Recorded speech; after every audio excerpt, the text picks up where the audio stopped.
High Susmita, hello. আজকে তোমার বিয়ে, তা তুমি কেমন লুক চাইছো আমার কাছে? আমি সম্পূর্ণ তোমার উপরে ছেড়ে দিচ্ছি, তুমি যেমন চাইবে তেমনই সাজবো। না, তুমি আমাকে একটা পিক পাঠিয়েছিলে, একটা তো সিম্পল হ্যাঁ, সাটেল ডেমো হয়। ডেমো পাঠিয়েছিলে।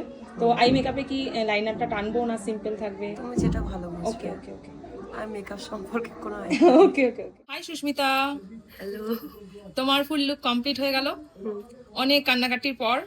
তোমরা কেউ কিছু মনে করো না, কান্নাকাটিটা বলছি, এত চোখ থেকে জল ফেলেছে, মানে আমাকে 2-3 বার মেকআপ ঠিক করতে হয়েছে আর কি। তো যাই হোক, আমি লাস্ট এটা কমপ্লিট করতে পেরেছি। খুব টেনশনের মধ্যেই ছিলাম, আমার আরো ব্রাইড রয়েছে। তা লুকটা কমপ্লিট হওয়ার পর সুস্মিতা, তোমার কেমন লাগলো ফুল লুকটা? এক কথায় অসাধারণ। পছন্দ হয়েছে তো? হ্যাঁ, খুব সুন্দর। তা তুমি আমার নাম্বারটা পেয়েছো আমার স্টুডেন্ট অঙ্কিতার কাছ থেকে। তা অঙ্কিতার কাছ থেকে নাম্বারটা পেয়ে কেমন, মানে আমার কাছে কাজ করে কেমন নেক্সট লাগলো? ফিল করছি আমি এত সুন্দর, মানে মেকআপ আমি এত সুন্দরভাবে নিজেকে কখনো কোনোদিন দেখিনি। ও অ্যাকচুয়ালি সাজগোজ করেই না।